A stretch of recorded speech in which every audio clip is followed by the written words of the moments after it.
is rescinding the DACA program, and our next guest says it's a very smart political move. ABC News political analyst Alex Castellanos. Alex, welcome back to the show. Good morning. Good to be with you. Explain why this is a brilliant political move. Well, because immigration may divide Americans as an issue, but there's one thing Americans all agree on. Congress is dysfunctional. Congress is not doing its job, and President Trump has just moved this from an immigration issue to a Congress issue. He's put Congress on the spot. Either you guys solve this problem or I will. But he didn't solve the problem. He sort of created a problem because there wasn't a problem beforehand. Well, there was a federal judge that was about to rule, as a matter of fact, today on DACA. And this was the same federal judge who ruled on the parents of Dreamers beginning of this year and ruled that was unconstitutional. So this was about to turn into a big mess. And instead of a big mess on Donald Trump's plate, guess what? It's now a big mess on Congress's plate. Dysfunctional Congress has to get its act together or they're going to look terrible. Either Donald Trump is going to look like he made Congress solve this problem, or he's going to take it back in 6 months and fix it himself. A win-win for the president. So you're saying it's a smart move for him, not necessarily a smart move for the Republicans? Well, 69% of the Republican Party says the Dreamers should be allowed to stay. Republicans want to be tough on immigration. We want the wall. We want to end sanctuary cities. We want tough vetting. But these kids came here through no fault of their own, and the majority of Republicans say they shouldn't be punished for it. Word's leaking out of the White House this morning like a sieve that the president doesn't want to punish these kids either. He just wants America's borders protected. Why did he have Jeff Sessions go out and say it, and why didn't he do it? That's an interesting question. Maybe he's happy with his tweets.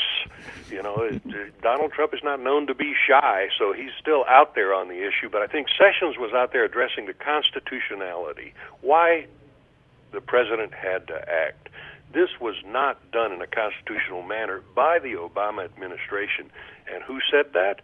A constitutional law professor named Barack Obama. Before he made Homeland Security suspend these deportations, Barack Obama said he couldn't do it. He said this was the wrong thing. The Constitution didn't allow it. Then he did it anyway. It needed to be fixed. Okay, no, there's no question that this needs to be fixed. Everyone agrees on that. But Congress hasn't been able to act on any immigration in any way, shape, or form. Things have passed the Senate. It's died in the House. What do you think now this next 6 months will get the House of Representatives, which is deeply divided on this? Forget the 69% of the overall Republicans, but congressmen and women are divided on this. How are they going to get this to the finish line?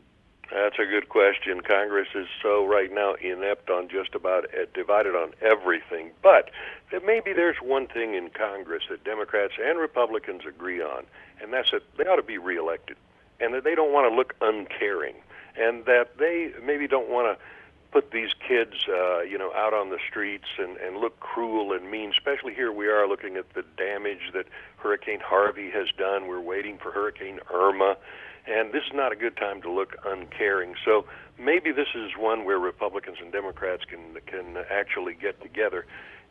If I were the president, I would say, but give me three things if you want to keep these Dreamers here. Give me the end of sanctuary cities, start building my border wall, and give me tough vetting on people who come here from dangerous countries. Alex, many people say that all this has done is ripped open the Republican Party civil war, and that this is now an all-out war in the Republican Party over immigration.